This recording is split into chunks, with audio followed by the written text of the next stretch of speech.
motion for a 1 to 2 year moratorium, all right?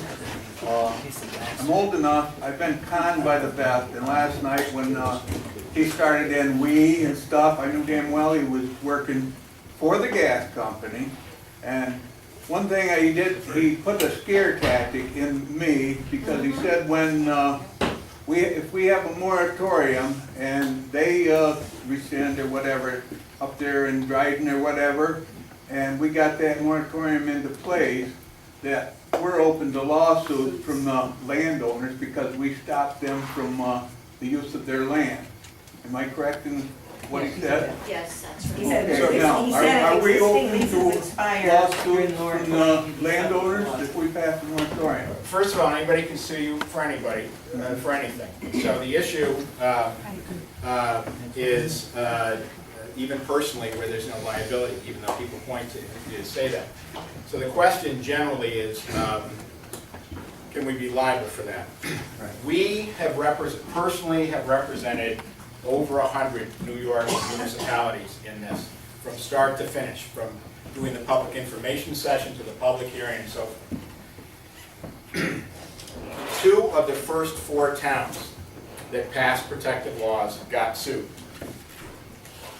There are maybe 3 to 5 towns that have passed laws, protective laws, that are so far under the radar that nobody knows they did it. Their citizens don't know they did it. In virtually every one of the rest of them, every single one of the rest of them, they have said, somebody has come in and said, if you pass this law, we're going to sue you. They said it to number 5, they said it to number 10, they said it to 30, to 40, to 60, to 90, and 100. They didn't sue them. Now, each time, they said things such as, well, in your town, the shale is too close to the surface, so we're not going to sue. Or in your town, the gas is overcooked. Or in your town, the shale isn't thick enough.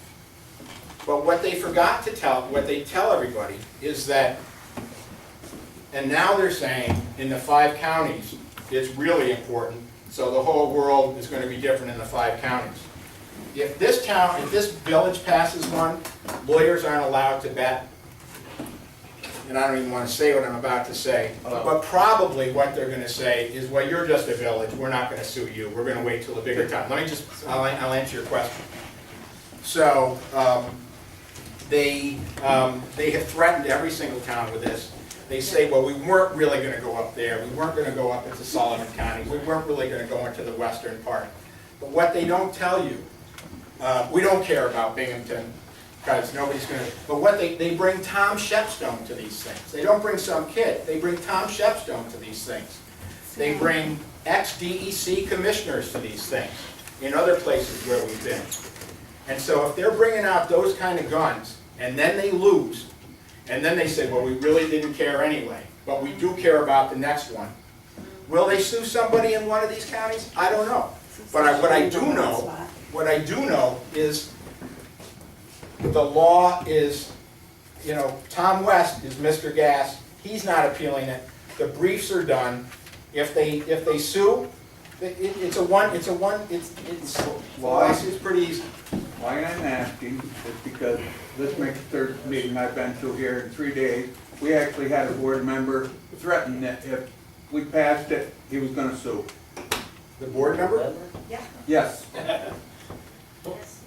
That would be very interesting. Am I wrong to the people? But can I say something?